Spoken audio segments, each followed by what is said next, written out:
Bonsoir à tous. Voilà. Vous avez la forme? Bon, très bien. Bon, causerie au coin du feu. Je vais chercher des flammes pour mettre. Voilà, donc une petite série de 3 causeries. L'objectif, c'est un peu, au final, d'échanger sur les outils. Mais avant d'échanger sur les outils, ce qui est intéressant, c'est un peu de comprendre les phénomènes. Et ensuite, très concrètement, donc on va parler des phénomènes généraux, mais ensuite on zoomera sur la deuxième séance, on zoomera sur le fonctionnement aérologique du site, du secteur. Et la troisième séance, on sera sur les outils.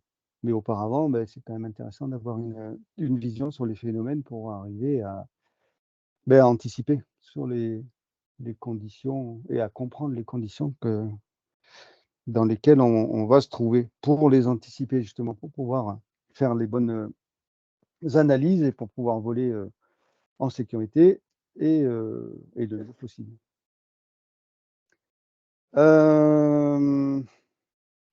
D'après vous, quand vous allez voler, qu'est-ce que vous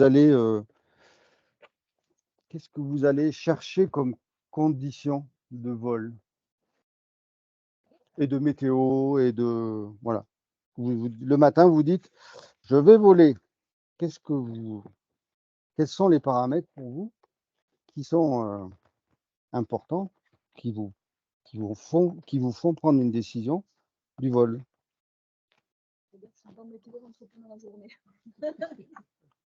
Alors, d'accord. Alors, vous regardez du vent météo. Le vent météo. Et donc, la direction et la force.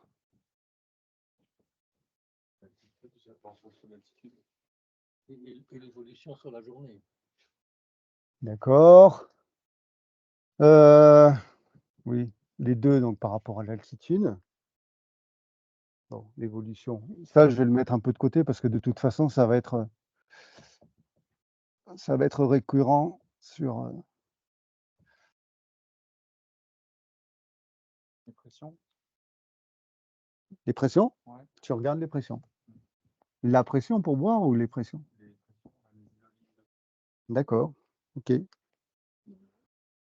Les nuages.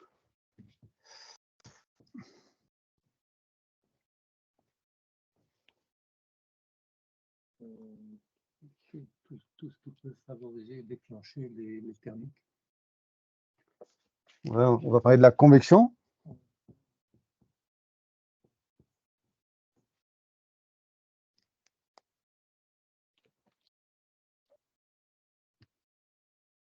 Est-ce que vous regardez d'autres choses? Le plafond de la couche limite. Le plafond de la couche limite.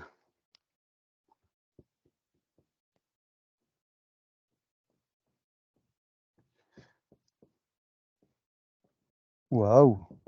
Vous savez plein de trucs, hein? C'est bien. Comment? L'instabilité. L'instabilité, on va la mettre dans la convection.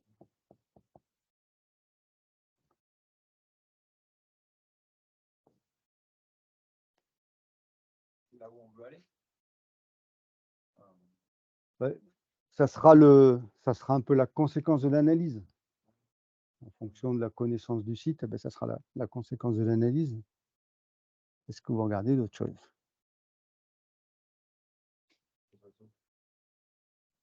Oui, ensuite sur le terrain, évidemment, vous regardez les oiseaux. Tu regardes les adiabatiques aussi un peu. Enfin, moi je regarde celle de météo parapente, c'est pas les vraies. Vous regardez les adiabatiques. Ah, adiabatique, d'accord. C'est gros mot. C'est gros mot, c'est gros mot, c'est gros mot. Humidité, température aussi. Ouais.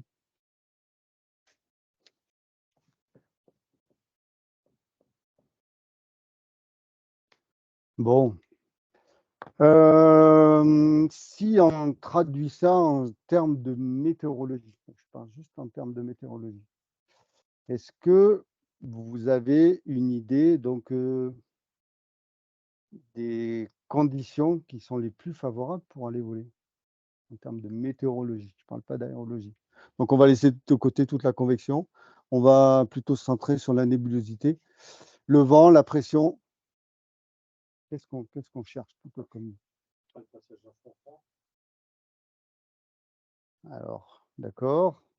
Passage d'un front froid. Plus globalement, on est dans quelle situation météorologique quand on est dans un front froid? Attends, tu dis pas le passage d'un front froid. Après le passage d'un front froid. On est sur une réserve plutôt froide. Ouais. Mais comment? Basse pression. Basse pression. C'est ça qui m'intéresse parce que voilà, on va pas aller assez rapidement des centres d'action. Donc basse pression. Toi, pour aller voler, tu vas chercher des journées où il y a plutôt des systèmes de basse pression. D'accord? C'est bon, personne ne réagit. Vous n'êtes pas obligé. Les basses pressions, comment on appelle ça aussi? Ça, des pressions. Alors, des basses pressions, on appelle ça des dépressions. Personne ne réagit. Le signe, on en parle bien. On va chercher des journées avec une nébulosité plutôt faible pour arriver à bien voler, avec des vents météo qui ne sont pas très forts.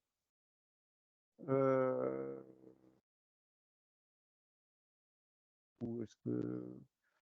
Ouais. Et puis donc, ben voilà, on est en train de discuter de la pression. Ça vous fait. Non, ça vous va? Ah. Toi, tu irais plutôt voler dans des systèmes de haute pression. D'accord.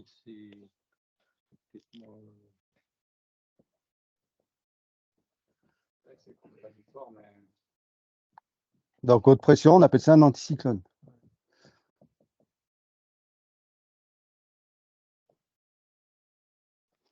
Donc, toi, quand tu regardes tes conditions, tu te dis, là, aujourd'hui, c'est anticyclonique, je vais voler. Là, c'est dépressionnaire, je ne vais pas voler.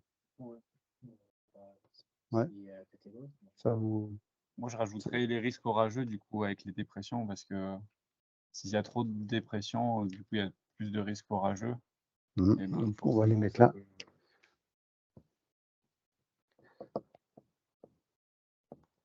Là, on est. Notez pas pour l'instant. Là, on est en train de. Je suis en train de vous faire phosphorer pour.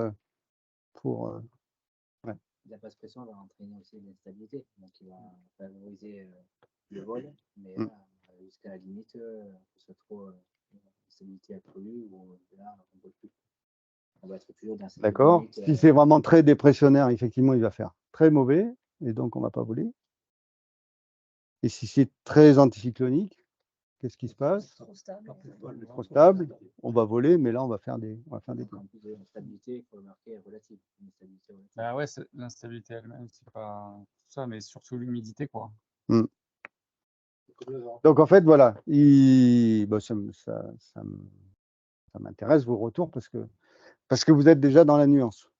Il y a plein de gens qui disent, ben non, mais moi, pour voler, il faut qu'il fasse beau. Donc, il faut qu'il fasse beau, il faut un anticyclone. Et puis sinon, si on est dans une dépression, il ne fait pas beau, donc on va pas voler. En fait, ce n'est pas aussi franc que ça, ce n'est pas aussi clair que ça. Donc c'est pour ça qu'on va parler des anticyclones et des dépressions, pour commencer. Ne faites pas ses yeux, n'ayez pas peur, normalement tout devrait bien se passer. Comment?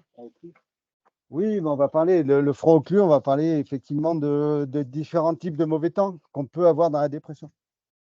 Mais en fait, dans la dépression, il n'y a pas toujours du mauvais temps. Il y a des journées dépressionnaires où le mauvais temps, il n'est pas sur nous, il est plus au nord, il est en Espagne, et nous, il n'est pas sur nous. Mais n'empêche qu'on peut avoir des journées avec des pressions qui sont faibles. est stable ou ça monterait? Oui, ouais, la notion d'absolu, aussi, ouais. justement, alors ce qui est en météo, souvent la notion d'absolu, elle est enfin, en termes d'analyse des conditions, on est toujours sur du relatif. On va parler donc des centres d'action.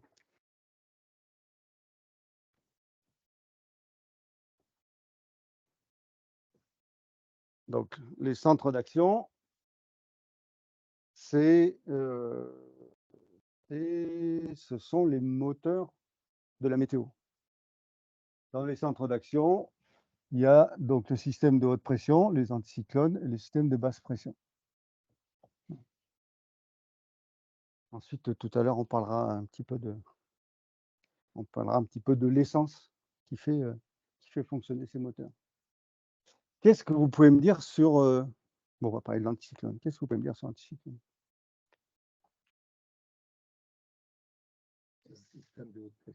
Système de haute pression. Donc ça veut dire quoi? Quand je vais regarder les cartes, système de haute pression, la pression, elle est. Voilà. Bon, sur les cartes, c'est une pression qui est supérieure à 1015 hectopascales. Ensuite, qu'est-ce que elle, il, qui, elle, le vent, le quoi? L'air, le. L'air. En hémisphère. Ah non, les fronts, pardon. Les fronts. Oui, oui, on a tout le système. Dans l'anticyclone. Dans l'anticyclone, c'est du beau temps, donc il n'y a pas de front dans l'anticyclone. Il y a quand même cette. Est-ce que vous pouvez me dire.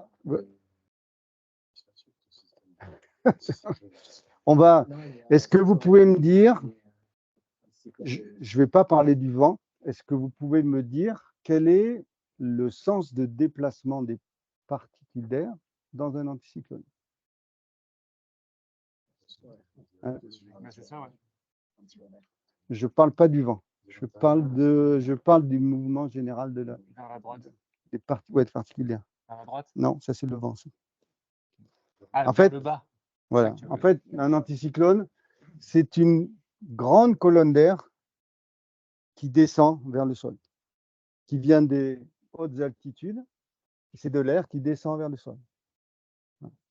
Donc, on a de l'air qui est descendant. Bon, on appelle ça subsidant. Je vous le dis parce qu'il y a 2-3 phénomènes qui sont liés à cette notion-là. Et cet air, il est descendant, et ensuite, au niveau du sol, il sort de l'anticyclone. Le phénomène de la subsidence a pour conséquence de faire qu'on a des journées qui sont plutôt sèches et plutôt limpides. Hein, le temps dans un anticyclone, c'est une masse d'air qui est sèche et qui est limpide. Parce qu'il est sec, il est limpide. C'est alors non, c'est pas limpide. On va mettre clair. Voilà. C'est tout. Limpide, on va mettre clair. C'est-à-dire qu'on a l'anticyclone, on a de la visibilité. Parce qu'il n'y a pas d'humidité dans l'air, du coup, il est moins opaque. Voilà. Et pourquoi on a des conditions comme ça? Ah, je suis désolé. Ma petite sœur. Hop là. Hop, coucher. Pardon. Je ne peux pas dire ça à ma sœur. On a un phénomène qui est un peu particulier dans un anticyclone, c'est que on a donc des particules d'air qui descendent et qui sortent de l'anticyclone. Et en fait, quand elles sont en atmosphère libre, ces particules d'air, elles descendent par gravité, elles descendent de 20, 30, 40 cm par jour. Ça dépend un peu de la puissance de l'anticyclone. Et ensuite, ces particules d'air, quand elles sortent de l'anticyclone, en fait, elles sont freinées parce qu'en arrivant sur le sol, elles frottent contre le sol, donc elles sont freinées. Donc ça veut dire qu'elles descendent facilement, et ensuite, en arrivant sur les côtés, elles s'évacuent plus difficilement. Et donc, ça veut dire qu'on a une espèce de zone d'embouteillage. Et cette zone d'embouteillage, ça veut dire qu'on a, comme un embouteillage, on a des particules d'air qui se rapprochent les unes des autres, qui se compriment. Et quand les particules d'air se compriment, comme quand on prend une pompe de vélo et qu'on bouche l'évacuation, quand on appuie sur le piston, le corps de la pompe chauffe. Et donc, on a une couche où on va avoir une couche d'air qui est plutôt chaud. Sur une masse d'air classique, une masse d'air sans mouvement, quand on monte en altitude, la pression diminue et donc la température diminue. Et en fait, quand on a un anticyclone, on a une couche d'air chaud. Et donc, on a une couche où la température augmente et ensuite, de nouveau, elle diminue. Cette couche d'air chaud, alors ça s'appelle une inversion de température, donc une inversion de subsidence, ça s'appelle. Et cette inversion de subsidence, elle a pour effet de bloquer tout le développement des nuages. Vous savez que, enfin, vous savez peut-être pas, mais que l'air chaud peut contenir plus d'humidité sous forme de gaz que l'air froid. Et donc, si j'ai un nuage qui se forme ici, là, on va prendre l'exemple d'un cumulus. Si j'ai un nuage qui se forme ici, en arrivant dans l'air chaud, ce nuage, il ne va pas aller plus haut puisque l'air sera plus chaud. Et donc, l'air chaud peut contenir plus d'humidité que l'air froid. Donc, en fait, le haut du nuage va s'assécher. Et donc, ce nuage, il ne va pas se développer. Et quand on a des belles journées en été anticycloniques, on a des cumulus qui se forment à partir de 11h, midi. Et puis, en fin de journée, quand le soleil redescend, on n'a plus de nuages. Et donc, cette inversion, elle bloque tous les développements des nuages. Et c'est pour ça qu'on a une masse d'air qui est claire et ensuite une masse d'air qui est sèche. On le voit ces derniers jours, là où il y avait des flux de sud-ouest anticycloniques, où on avait une belle mer de nuages qui était bloquée aux altitudes à peu près du décollage, là, à 2000. Et quand on allait au-dessus, on était dans un ciel qui était clair. En basse couche, on avait de l'air qui était plutôt frais, parce qu'on commence à arriver sur des conditions hivernales. Donc, on a de l'air froid la nuit, parce que les journées commencent à être aussi longues, voire maintenant un peu plus courtes que les nuits. Donc, la nuit, le sol se refroidit. On a de l'air froid qui vient s'écouler dans la cuvette de Cerdagne. Et à partir d'une certaine altitude, on est au-dessus de cet air froid. Et c'est pour ça qu'on avait ces mers de nuages là, qui se plaçaient quand on montait, je sais pas, quand on était au Carnique, on était au-dessus de cette mer de nuages. Ouais, ça, c'est un exemple. Et donc, en termes de nébulosité et en termes de température, il faisait plus chaud quand on était au sommet du Carnite que quand on était à Bon-Madame. Ouais. Donc ça, c'est ça qui explique que quand on a des conditions anticycloniques, on a une masse d'air qui est sèche, une masse d'air qui est claire. Ensuite, si on parle du vent, là, pour le coup, il faut qu'on parle de la force de Coriolis.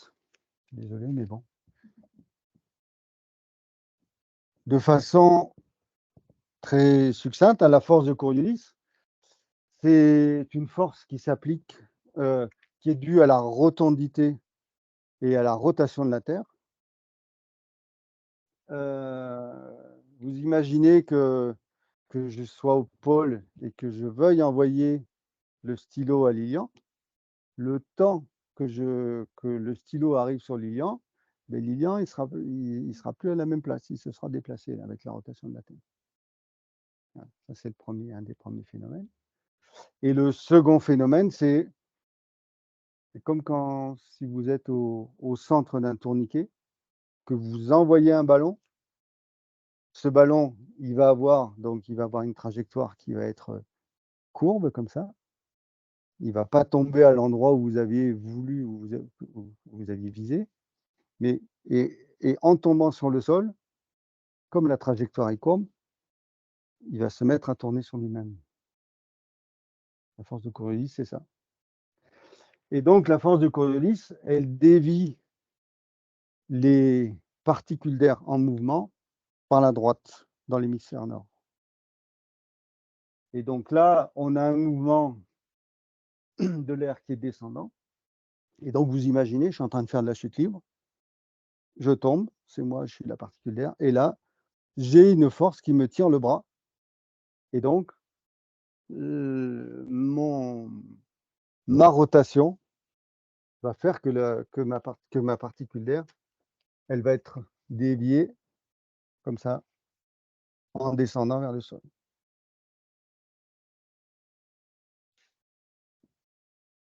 Donc, le vent, il tourne dans le sens horaire, dans l'hémisphère nord.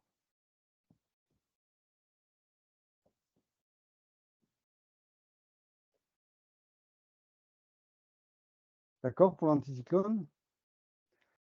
Donc l'anticyclone, au-dessus de 1015 hectopascales, dans nos régions, là, on a des anticyclones jusqu'à 1045. C'est déjà des gros anticyclones d'hiver. Et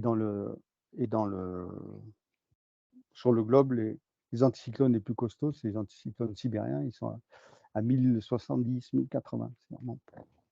Ça appuie très très fort. Et alors, c'est bon, l'anticyclone?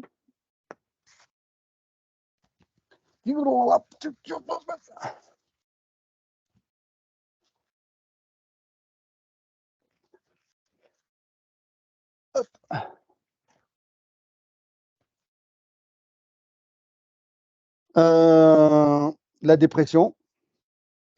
Eh bien, la dépression, c'est l'inverse.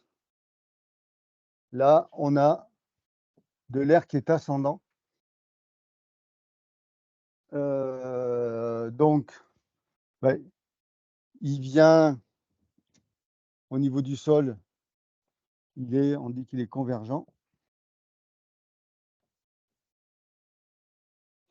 Et il rentre, comme ça, il rentre dans la dépression, il monte en altitude. Ascendant et convergent.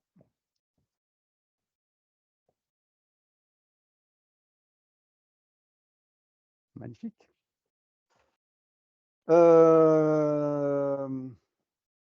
Le type de temps dans la dépression, ben, le temps il est plutôt nébuleux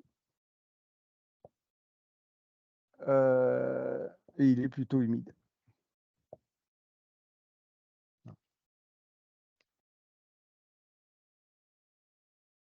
Les pressions, elles sont inférieures à 1015 hectopascales. Voilà. Et le sens de rotation, ben, c'est le sens anti-horaire. À chaque fois, je me plante quand je décide. Voilà. Rotation, le sens anti-horaire.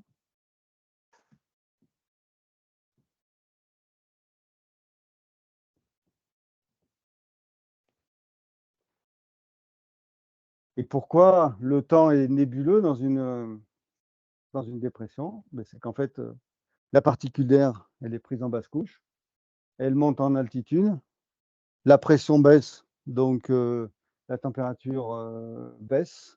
Donc à une altitude donnée, on va avoir condensation de la particule d'air. Et donc, on va avoir des nuages qui, pour le coup, eux, ils vont pouvoir monter jusqu'à des altitudes très hautes. Est-ce qu'il y a le même phénomène de compression, mais en haut de la colonne ou pas du tout? Non, Non, non, pas du tout. Non, non, pas du ça tout. s'évacue Ouais, après. ça s'évacue. Voilà, il y a pas de- Non, c'est la problématique du frottement qui fait C'est le frottement sur la terre. sur la terre qui fait qu'il y a cet embouteillage. Voilà. Donc ça, c'est la dépression. Et en fait, dans la dépression, on va s'apercevoir que on a différents types de mauvais temps dans la dépression. Et c'est ce qu'on va regarder là maintenant. Hop.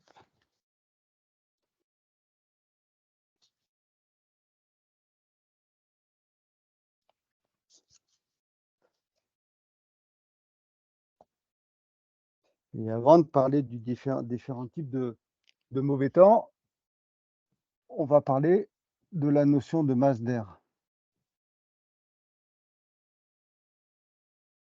Une masse d'air, c'est un volume X à l'intérieur duquel les paramètres qui la caractérisent sont identiques ou répartis de façon identique en fonction de la température.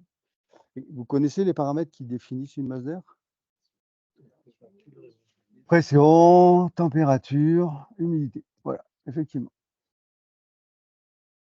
Donc, des masses d'air, on peut en avoir des petites bulles, enfin petites bulles. Et puis, on peut en avoir des masses d'air qui sont immenses. Si on parle d'une masse d'air, je reprends l'exemple, la masse d'air sibérienne, c'est une masse d'air qui a un volume énorme.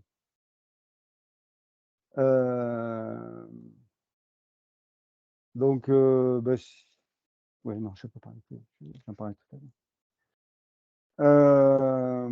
Et donc, en fait, ce qui va faire le mauvais temps, ça va être la façon qu'ont deux masses d'air de s'affronter, de se confronter. C'est ça qui va faire le mauvais temps. Et dans les choses aussi sur lesquelles il faut que, oui, qui est importante à dire, tout à l'heure, j'ai présenté les anticyclones et les dépressions comme les moteurs du mauvais temps.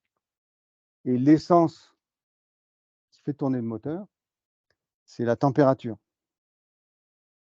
C'est vraiment la chaleur qui est le carburant de tout type de temps.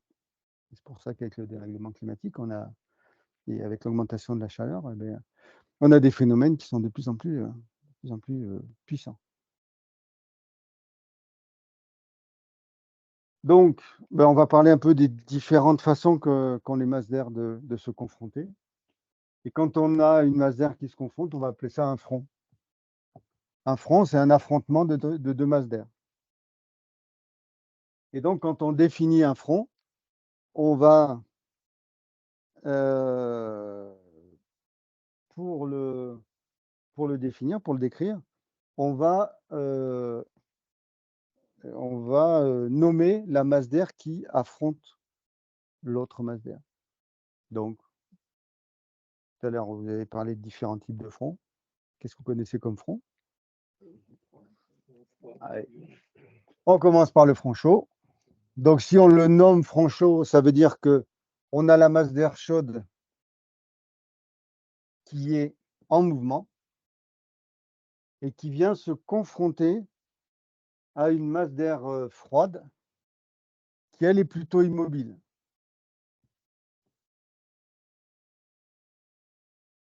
C'est dû à la densité, ça Non, c'est juste dû à la dynamique de la masse d'air. Voilà, il y a des masses d'air qui... On verra tout à l'heure que, comme je vous ai dit, c'est le centre d'action qui fait déplacer la masse d'air. Ouais. C'est C'est l'anticyclone ou la dépression. On verra des exemples. Là, on a un centre d'action qui nous fait déplacer une masse d'air chaude. La problématique de la densité va faire par contre que la zone de confrontation, elle va être différente en fonction de quel est le type de masse d'air qui vient confronter l'autre. Là, en fait, on a une masse d'air froide, masse d'air froide, pour le coup, elle est dense. Elle n'a pas envie de bouger et elle est plutôt collée au sol. Hein. L'air froid descend, l'air chaud monte. Alors que l'air chaud, lui, il est beaucoup plus léger. Et donc, quand il va venir se confronter à l'air froid, qu'est-ce qu'il va faire? La zone d'affrontement, ça va être une zone qui va être où on va avoir l'air chaud qui va monter et on va avoir l'air chaud qui va monter sur l'air froid. Ouais, on va avoir l'air chaud qui va monter sur l'air froid. Donc, on va avoir une zone de confrontation qui sera très plate. Pour vous donner quelques chiffres, entre les prémices de l'air chaud en altitude et le passage de l'air chaud au sol, on peut avoir de 18 à 36 heures. C'est à peu près les temps de déplacement. Donc, c'est vraiment une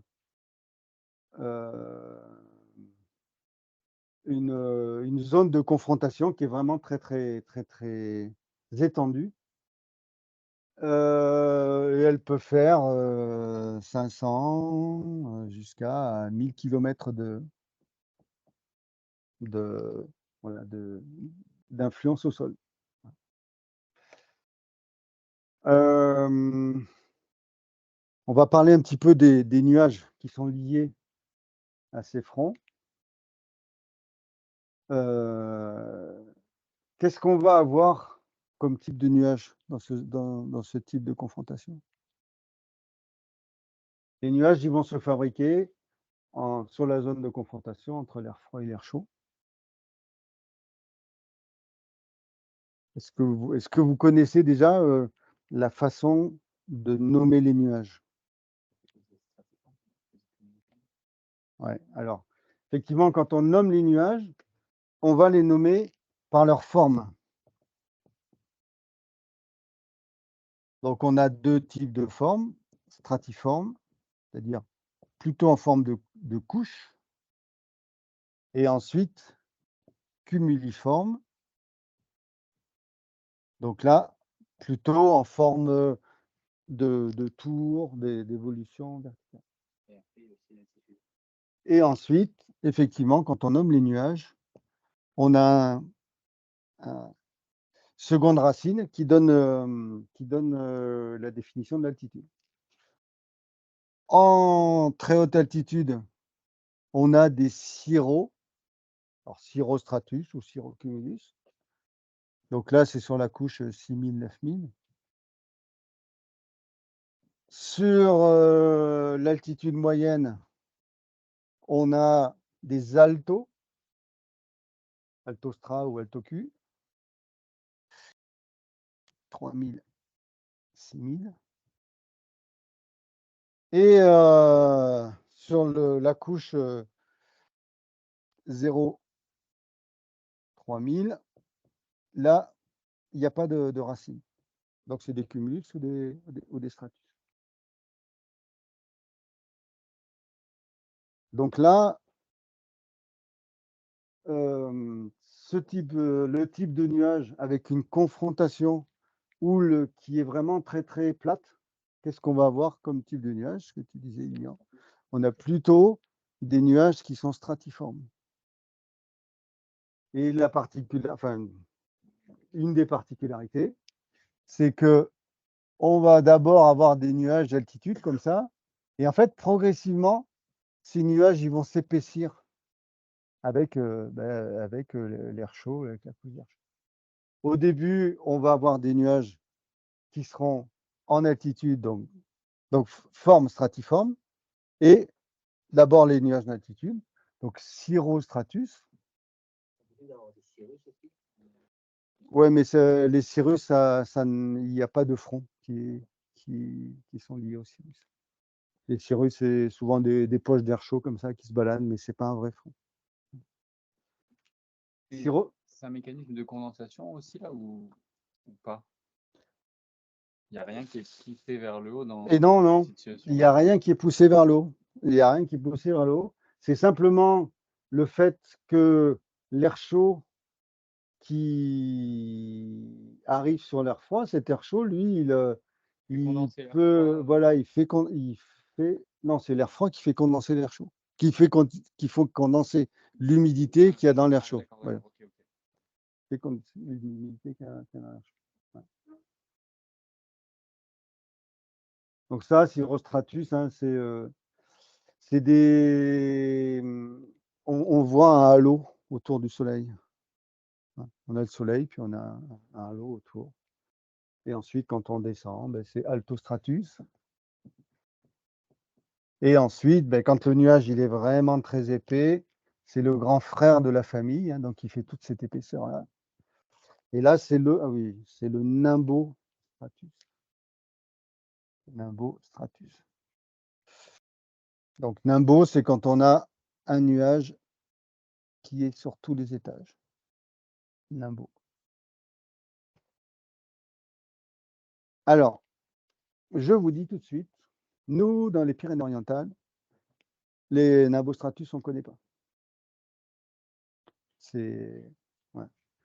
Nimbostratus, les gens qui connaissent bien les nimbostratus, ce sont les gens qui habitent notamment sur tout l'ouest de l'Europe. Là, on a des dépressions qui viennent de l'Atlantique, et donc les Bretons, les Basques, les Parisiens. Voilà. Ça, voilà. Là, on a effectivement, il faut que je parle effectivement des précipitations. Dans ce genre de configuration, avec ce front-là, on a des précipitations qui sont fines et continues.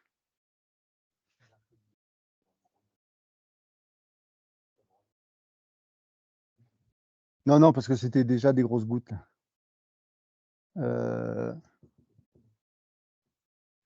Plus fines et continues. Donc là, c'est vraiment des petites gouttelettes. Comme en fait, il n'y a pas de force qui maintiennent les gouttelettes en l'air, des toutes petites gouttelettes, elles arrivent à tomber. Par gravité et tout, elles arrivent à tomber. C'est le crachin, voilà, c'est le crachin breton. Et qui peut durer voilà, des heures et des heures. C'est vraiment des petites gouttelettes. Voilà. Donc oui, alors on ne connaît pas, nous, parce qu'en fait, je ne sais pas si vous avez vu si vous avez regardé un peu la météo depuis maintenant très longtemps, où on est sur un flux d'ouest, donc on est sur du mauvais temps qui vient de l'Atlantique.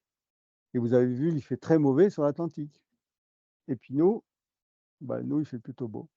En fait, c'est ces nuages, quand ils passent, quand ils arrivent sur le continent, puis ensuite quand ils sont obligés de passer sur la chaîne des Pyrénées, ils se vident de leur humidité. On en parlera un petit peu plus tard, on parlera de ce qu'on appelle l'effet de fun. L'effet de fun.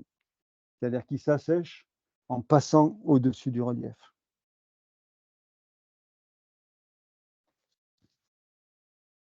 Il est quelle heure? Hein? D'accord. Oui, il faut que j'avance.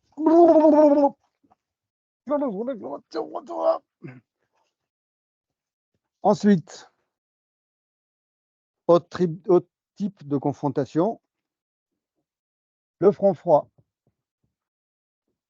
Allez, le front froid.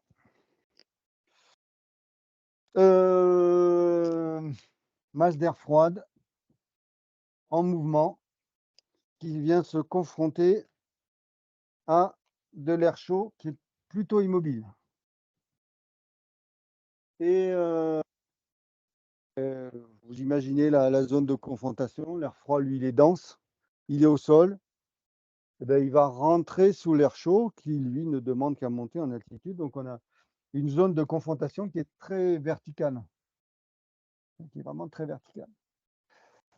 Un front froid, c'était quel jour? On en a eu un qui est passé là, il est passé en 6-7 minutes. C'est vraiment de 5 à 15 minutes le front froid.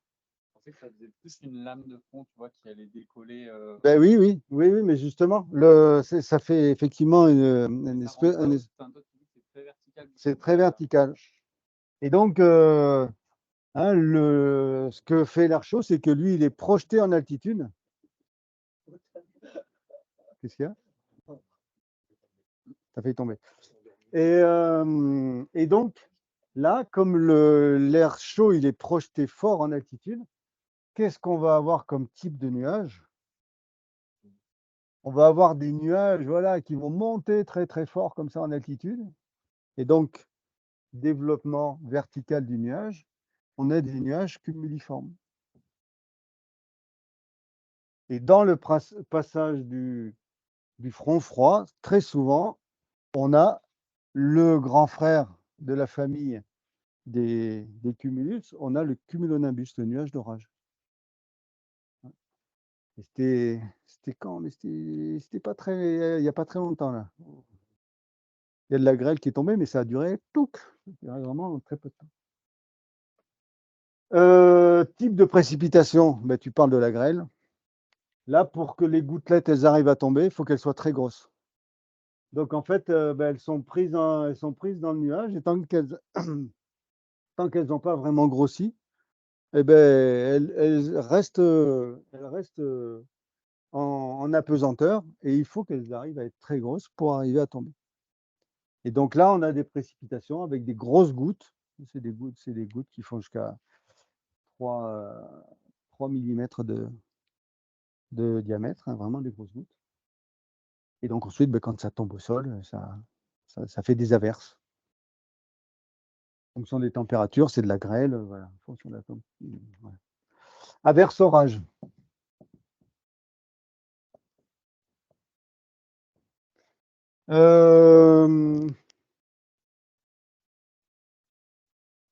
Voilà. Sur le front froid. Et donc, à l'arrière du front froid, hein, souvent, donc, ça passe très vite. Et à l'arrière du front froid, on a assez vite le retour du beau temps. Pas pour très longtemps, mais on a souvent le retour du beau temps.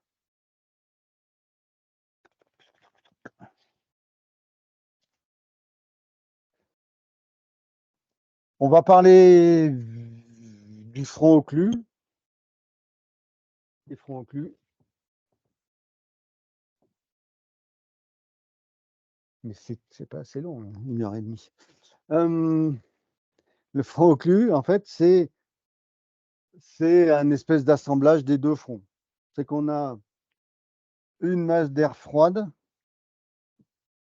qui est plutôt immobile, une masse d'air froide qui est en mouvement, et on va avoir de l'air chaud qui va être coincé entre les deux là. Et donc on a une zone de confrontation en espèce de triangle comme ça là, qui propulse l'air chaud en altitude.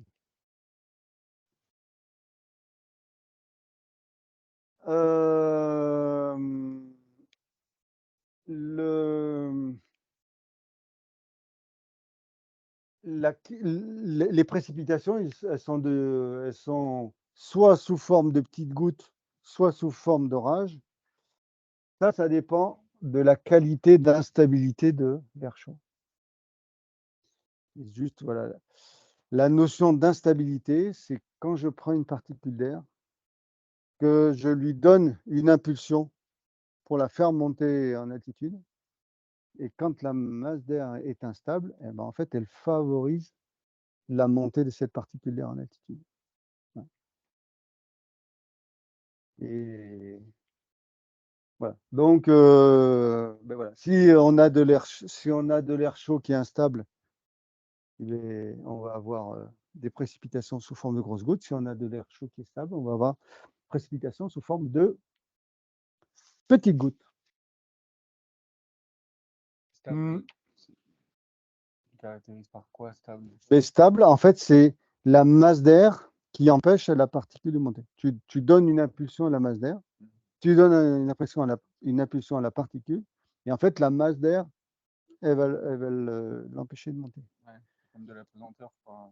Enfin, Ben, là, non, alors là, c'est pas une histoire de pesanteur, c'est une histoire de température. Pour qu'on ait des bons thermiques, qu'est-ce qu'il faut? Où doit être l'air chaud, où doit être l'air froid? Il faut qu'il monte, et donc il faut qu'il rencontre de l'air froid pour qu'il arrive à monter. Et si à un moment donné, en montant, cet air chaud rencontre de l'air chaud, mais il va s'arrêter de monter. Donc, l'air chaud en bas et l'air froid au-dessus, c'est ça qui fait l'instabilité. L'instabilité, c'est ça.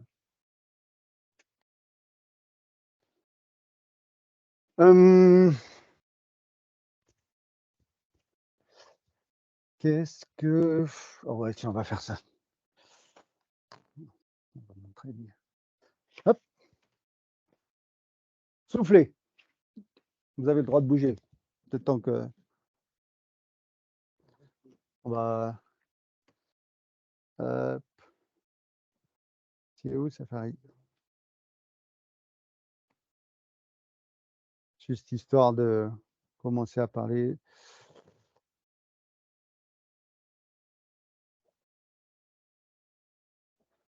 Est-ce que je peux me mettre en grand écran là-dessus? Non? J'ai déjà essayé sur ça et on peut zoomer sur la page. Mais après, en grande section, Et comment je zoome sur la page? essaye du Mac. Comment on zoome là? On zoome sur Mac. Bah, vas-y. Ouais. Commande plus. Commande plus.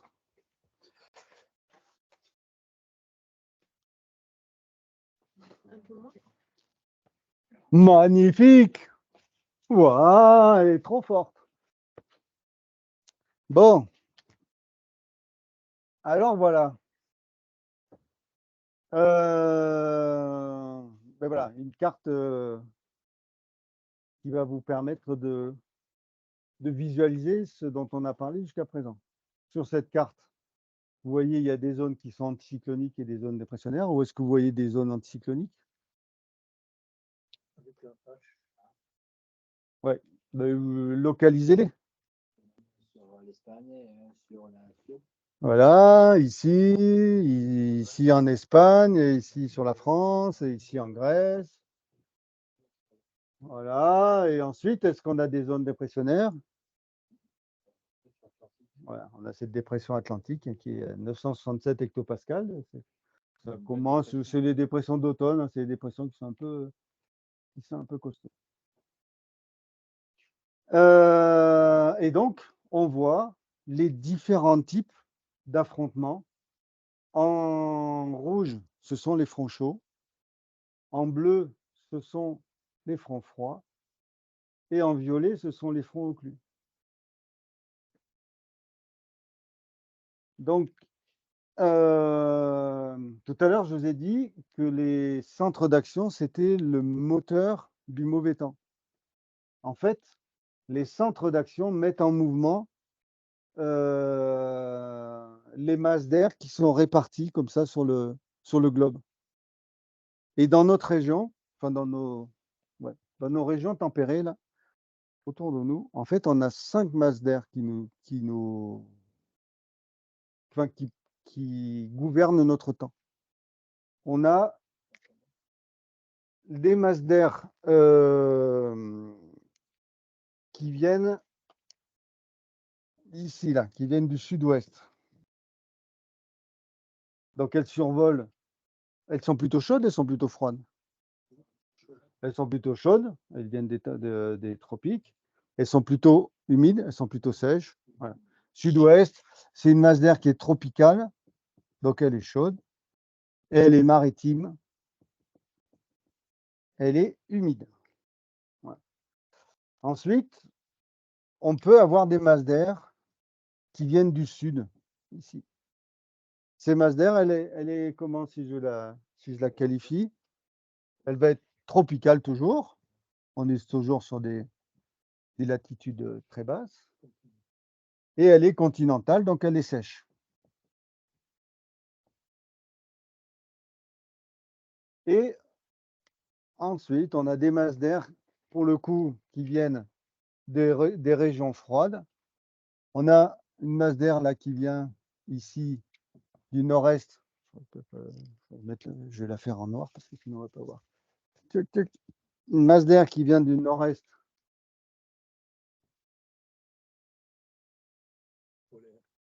Elle est polaire, donc elle est froide et elle est continentale, donc elle est sèche.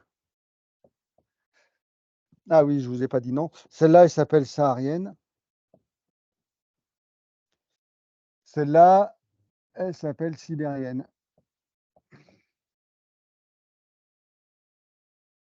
Ensuite, de temps en temps, ah ouais, je vais aller un peu trop vite. Je vais aller un peu trop vite. La masse d'air tropicale, on l'a potentiellement, on peut l'avoir toute l'année. La masse d'air saharienne, on l'a plutôt sur les périodes d'équinoxe, c'est-à-dire plutôt automne, automne-printemps. La masse d'air polaire cimérienne, c'est une masse d'air hivernale.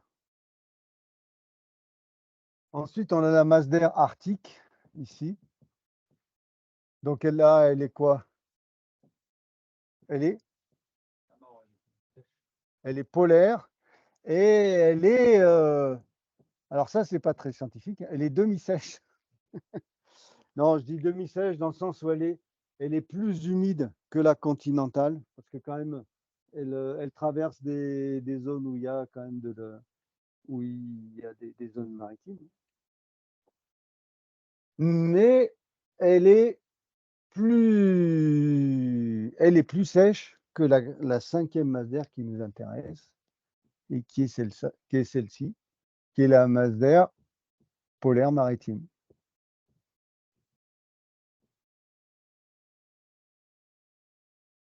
Et donc, en fait, pour arriver...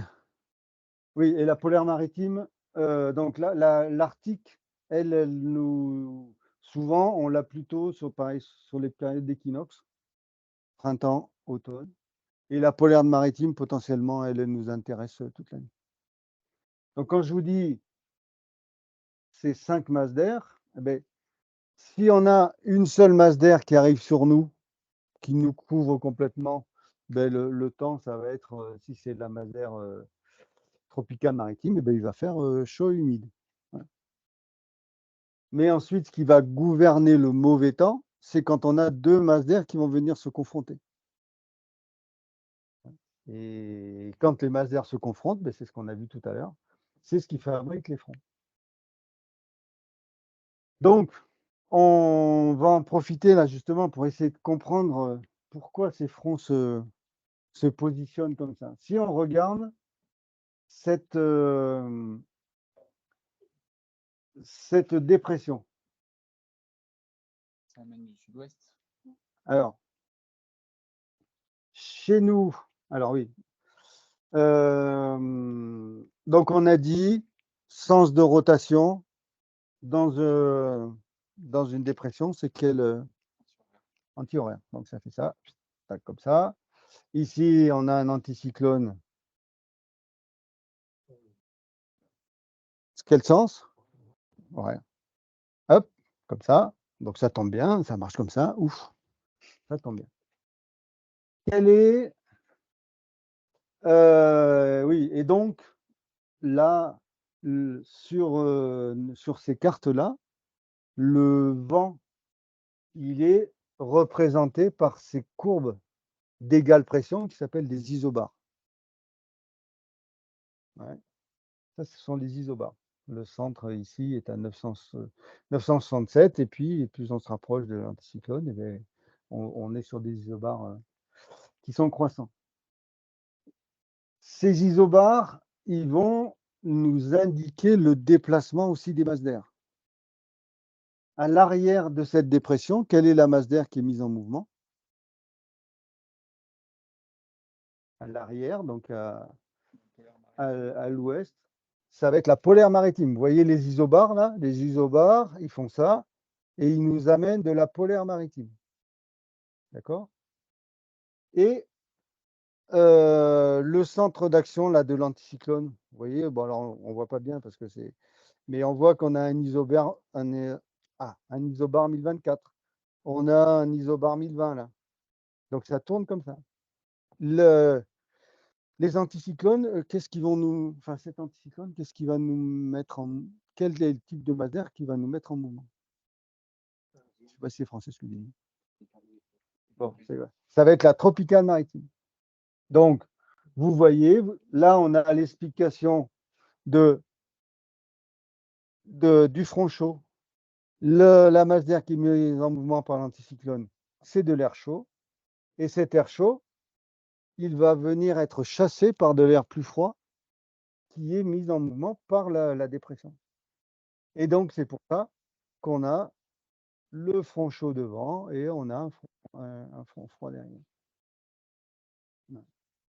On a, vous voyez, on a de l'air chaud devant et la zone de confrontation, puis ici de l'air froid derrière qui vient coincer l'air.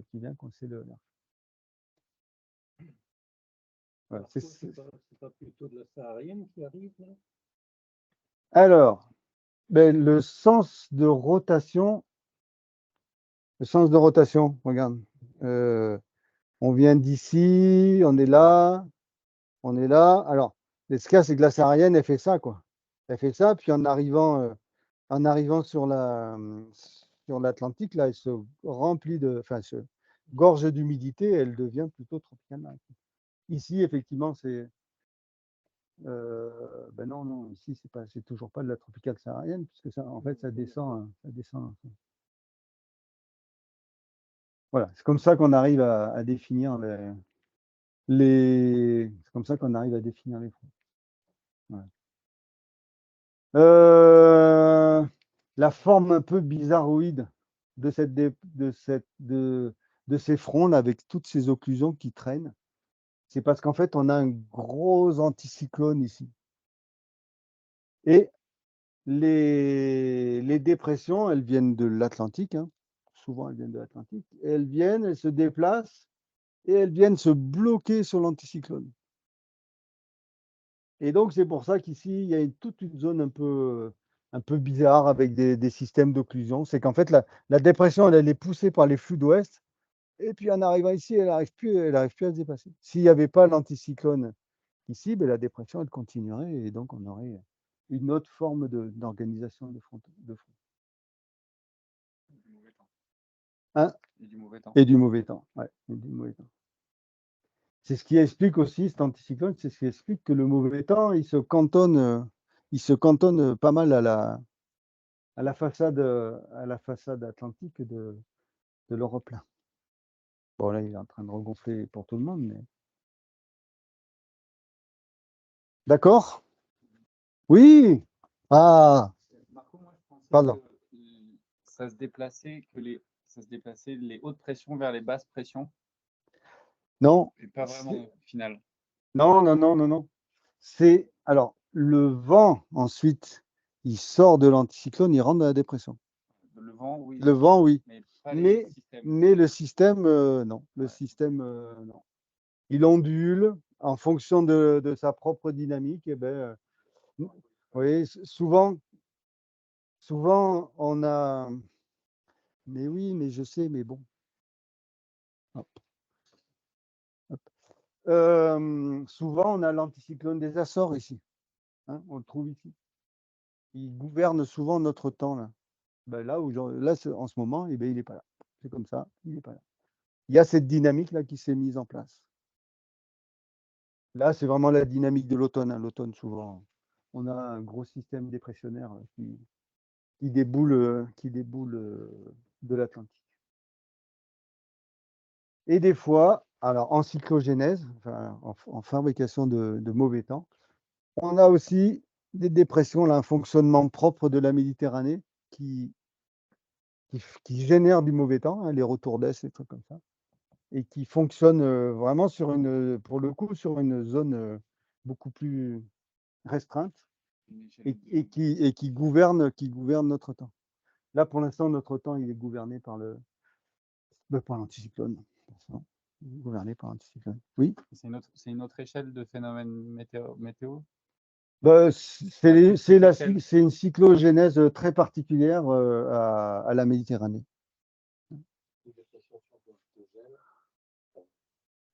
C'est limité quand même en surface par rapport à l'anticyclone des Açores.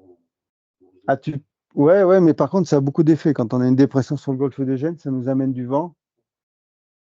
ça nous amène la tramontane, là. Bon, je ne sais pas si on va parler ce soir, mais parce que sinon. Hop, c'est bon? Enfin, vous n'avez pas le choix?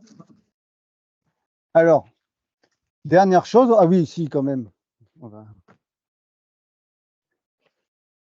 Tac, juste quand même, on va regarder. Où tu es, Wendy? Ah, je l'ai mis tout à l'heure. Bah.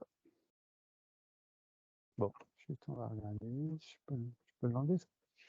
Ah, je ne suis pas Mac. Je voudrais juste trouver moi autre chose. Hop. Gna, gna, gna, gna, gna, gna, gna, gna. Pourquoi j'ai pas Windy? On va quand même regarder.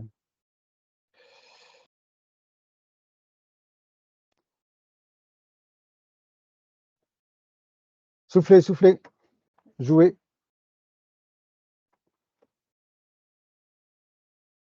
On va regarder Windy. Windy, voilà. L'intérêt. Donc là, on a les vents. C'est les vents au sol. Ça, oui, là, on a choisi les vents au sol. Donc, est-ce que vous arrivez à définir où sont les dépressions, les anticyclopes, anticyclones? Pression là en haut à gauche, hein.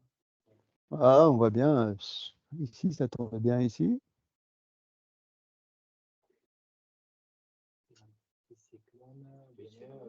Anticyclone, il y a un anticyclone qui est effectivement ici. Là. Avec celui qui est sur celui qu'on voyait tout à l'heure. Et il y a celui-là, ouais, qui est un peu moins marqué. Ouais. Ouais. Donc, faut regarder. J'ai pas regardé quelle était la date précise de la carte que je vous ai montrée. Ouais, mais le 8 à quelle heure? Parce que ça peut bouger un petit peu. Comment? C'était la photographie, c'était pas la prévision. C'était là. Justement, j'ai pas regardé si c'était l'analyse. Ouais. Donc, bon, voilà, c'est une autre façon d'arriver à positionner les anticyclones et des pressions. Là, pour le coup, on voit.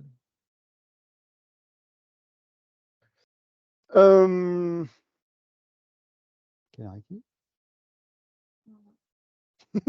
Moins 20. Oh là là là là. Comment je vais faire? J'ai une question, tant qu'on est sur les pressions. Mm. À partir de quand tu considères que c'est une marée barométrique?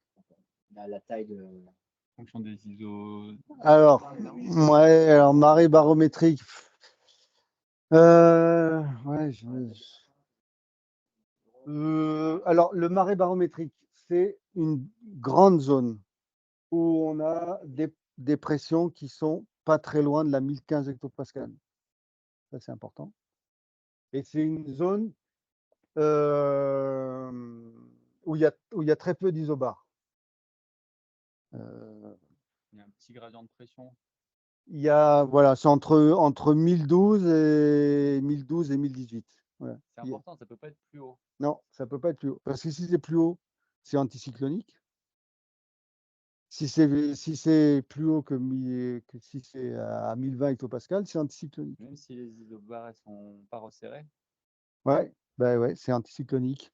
Là, le marais barométrique, c'est vraiment donc une grande zone avec peu de vent, donc peu d'isobars, et où la pression, elle n'est pas très loin de la pression normale. Et en fait, le marais, comment on peut faire pour enlever ça? Je sais faire juste pour que de nouveau le tableau soit noir. Tu veux le couper complètement? Ouais, que je puisse dessiner. C'est juste que je puisse dessiner. Non, mais là, sur le bleu, ça va. Ouah, merci, super. Non, le marais barométrique, c'est le temps des orages. C'est le temps des orages, le marais barométrique. Ouais. En fait, qui fait la quintessence du marais barométrique, c'est que c'est pas c'est que c'est pas anticyclonique. Si c'était anticyclonique, on aurait de l'air qui descendrait. Donc, ce serait une masse d'air qui était plutôt stable. Si c'était dépressionnaire, on serait dans une zone de mauvais temps avec de l'air qui monte. Et en fait, un marais barométrique, c'est une zone où on a de l'air qui reste, les particules d'air, elles restent à la même altitude. Là, tu m'offres une transition magique. Elles restent à la même altitude. Et donc, qu'est-ce qui va fabriquer des mouvements dans cette altitude-là? C'est que de la convection. Et donc, ça m'amène la fameuse transition où on va parler maintenant. Là, on a parlé de grands phénomènes météo, mais ensuite, ben, le temps, il est aussi, notamment pour nous qui volons à basse altitude, le temps, il est gouverné par l'aérologie. On parle d'un petit truc. La frontière entre les phénomènes météorologiques et les phénomènes aérologiques, ça s'appelle la couche limite atmosphérique. En fait, la couche limite atmosphérique, c'est la couche à l'intérieur duquel les mouvements de l'air sont gouvernés par l'influence du sol. Convection, mais aussi s'il y a du vent, c'est des trucs comme ça. Et donc la couche limite, ouais, super.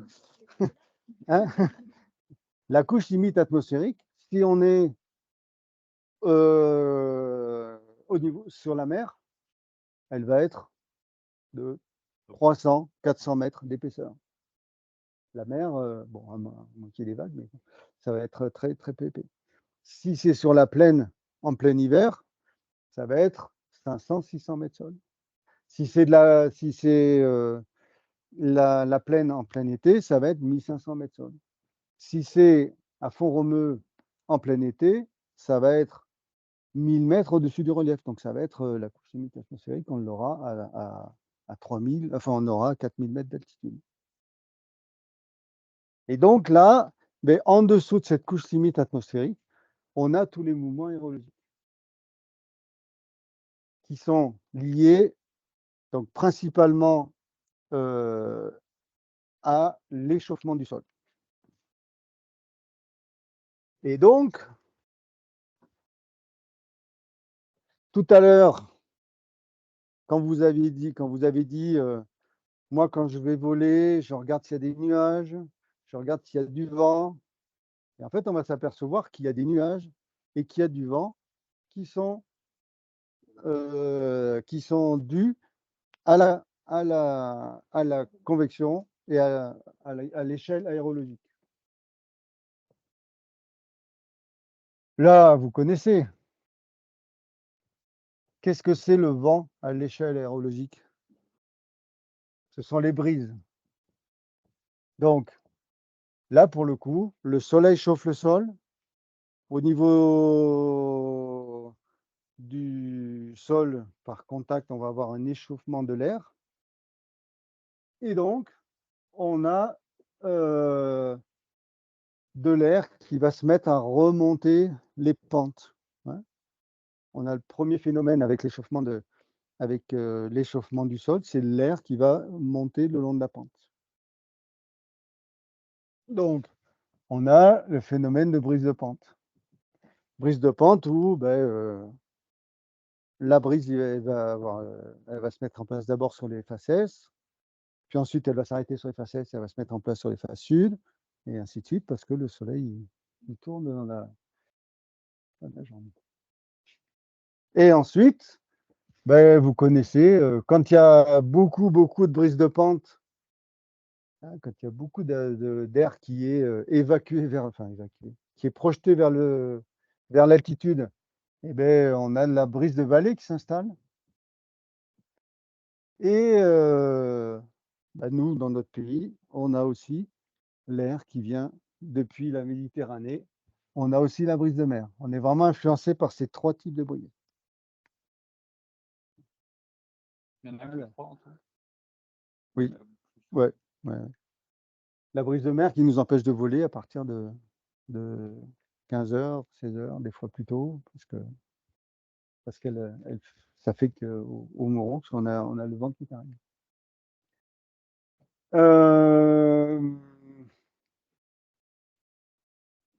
Donc cette brise, soit elle va s'ajouter au vent, soit elle va se confronter au vent.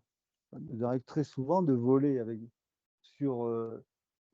la brise de pente, la brise de vallée, alors qu'on a du vent du nord qui vient par-dessus notre tête. Ça nous arrive très souvent.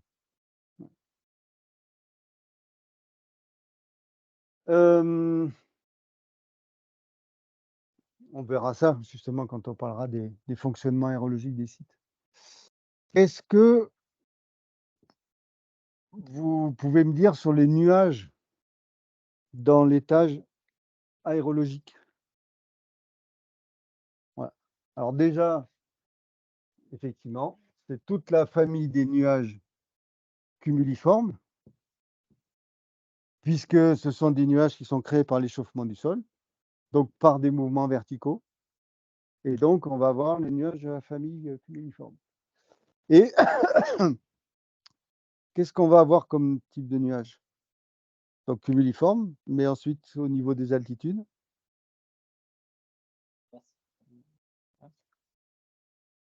Vous avez le droit à une autre réponse.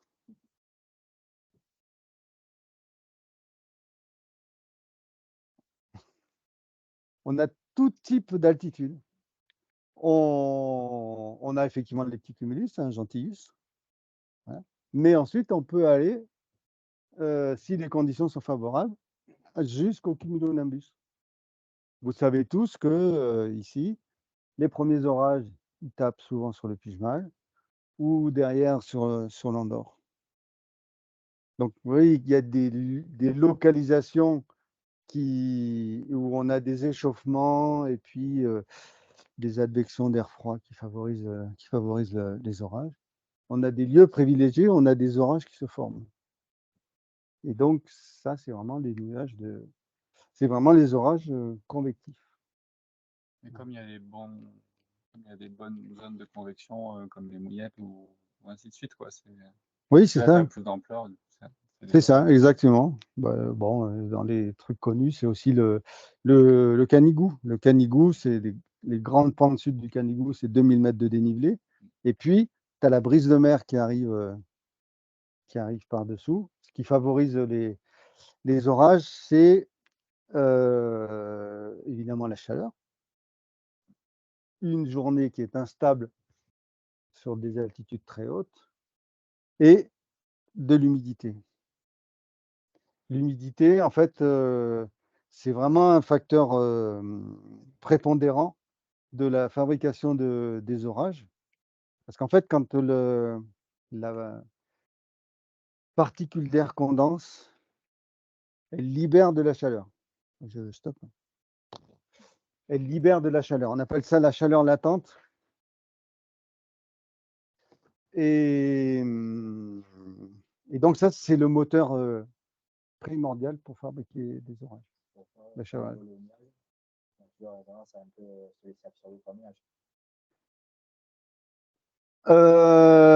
Mais ça dépend des conditions. Ça dépend des conditions. Souvent, les ascendances, elles s'arrêtent près du nuage. Mais il y a des conditions un petit peu particulières, on appelle ça l'instabilité sélective, où pour le coup, les ascendances se renforcent près du nuage. Mais comment? Ah non, c'est pas toujours le cas.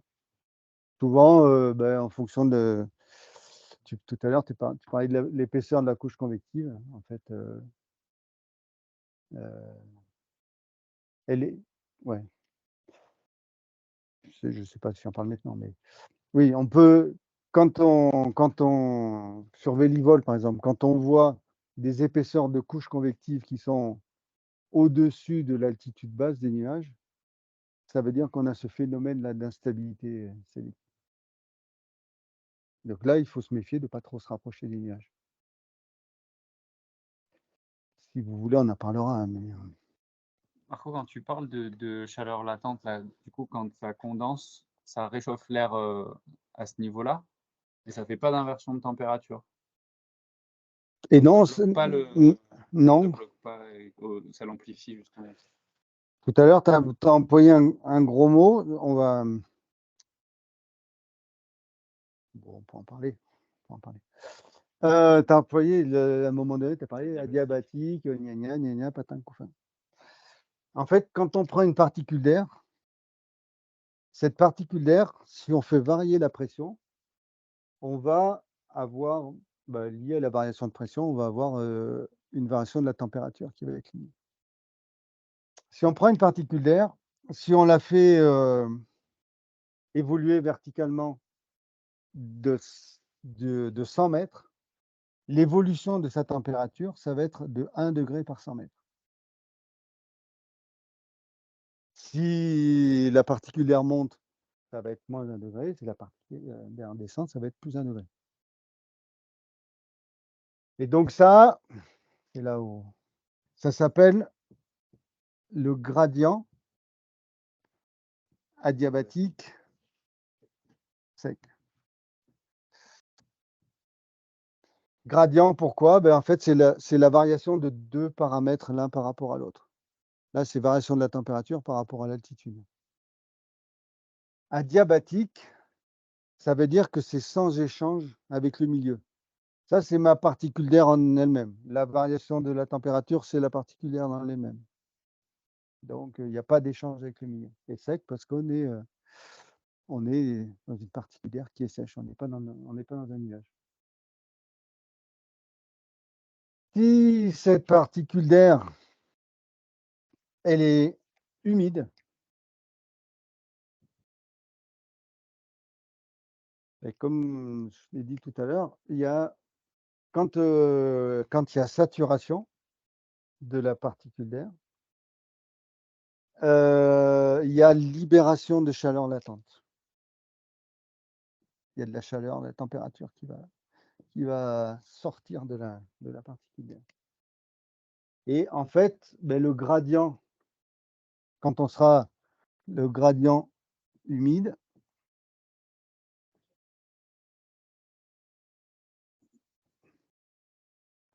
lui, il sera, oui, il sera de 0,6 degrés par 100 mètres. Ça se refroidit moins vite. Ouais, c'est ça. De cette chaleur latente.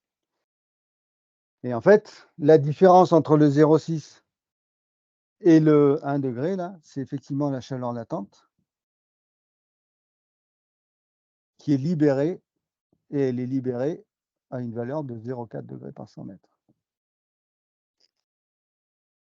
Et donc, c'est ça qui, à un moment donné, quand il y a le passage de cumulus gentius à des cumulonimbus, c'est qu'en fait, cette chaleur-là qui est rejetée dans le milieu, ça renforce ça renforce la convection. Ça réchauffe à l'altitude tout le long du trajet. Ouais. Et juste pour vous embêter, donc voilà, celui-là il s'appelle pseudo-adiabatique. Bon.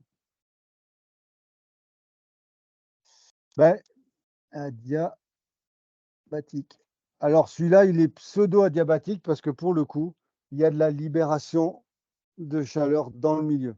Alors que là, il y avait en adiabatique, il n'y a pas d'échange avec le milieu. Là, pour le coup, il n'y a pas un échange, il y a juste une libération de chaleur. Donc il est pseudo-adiabatique.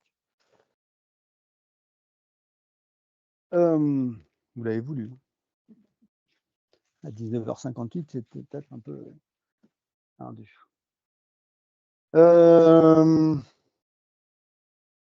Donc là, ce qui est important, c'est tout type de nuage. Tout type de nuage cumuliforme.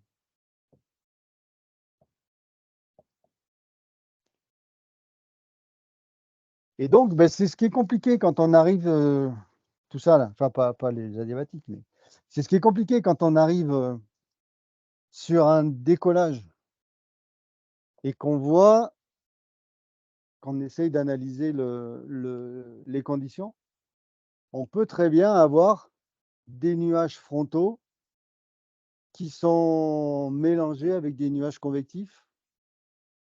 Et il y a une troisième origine de nuages. Il y a une troisième origine qui est une origine qui est due au relief. On a donc des nuages frontaux, on l'a vu tout à l'heure, affrontement de masse d'air. On a dit des nuages qui sont dus à la convection. Et on a troisième type de nuages. On a des nuages qui sont des nuages orographiques. Des nuages orographiques, c'est j'ai une montagne, j'ai un peu de vent, et là, la masse d'air, elle est obligée de monter. En montant, elle se refroidit, et puis là, je vais avoir un nuage qui va se fabriquer ici. Ça, on a souvent, hein, nous, ici, là, vous les voyez sur tout le secteur de la vallée d'Aisne, tout ça, des nuages qui viennent de l'Espagne, là, où on a des nuages qui encapuchonnent le sommet des crêtes, des nuages orographiques. Et donc, ben voilà, des fois, il y a des jours, on arrive sur le décollage et on se dit, ben, ouf, qu'est-ce que c'est? Et donc, il y a des nuages frontaux, et il peut y avoir des cumulus frontaux avec des cumulus orographiques, et des cumulus frontaux avec des nuages convectifs, et donc c'est un petit peu compliqué. Et tout comme j'arrive au décollage, et il y a du vent. Je dis, ah, purée, il y a du vent, c'est quoi ce vent? Est-ce que c'est du vent météo? Est-ce que c'est de la brise? C'est sûr que ça ne va pas être du tout la même chose. Si c'est du vent météo, je vais décoller, puis je vais me faire coller sur toutes les couches. Si c'est de la brise, je vais décoller, il y aura du vent au décollage, puis je vais m'éloigner de la pente, et là, j'aurai plus de vent, ou très peu.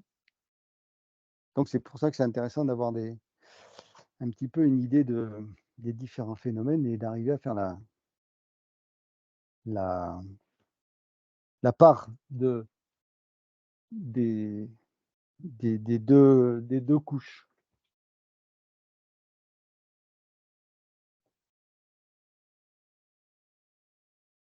Je vous propose qu'on fasse le stop. Ça bloque, ça fume, Oui, oui, oui. Et ensuite, ben voilà, le but du jeu la semaine prochaine, ça sera de concrètement de voir quelles sont les conditions que ça nous amène sur le site. Et donc, pour le coup, quand on fait une analyse de site, une analyse aérologique, d'abord, on commence par la météo, voir les conditions générales. Et ensuite, on arrive sur le site où grâce aux conditions générales, on arrive un peu à se donner une idée des conditions aérologiques. On zoome depuis la grande échelle. Ensuite, on zoome sur la petite échelle du site. Ça va? Très bien.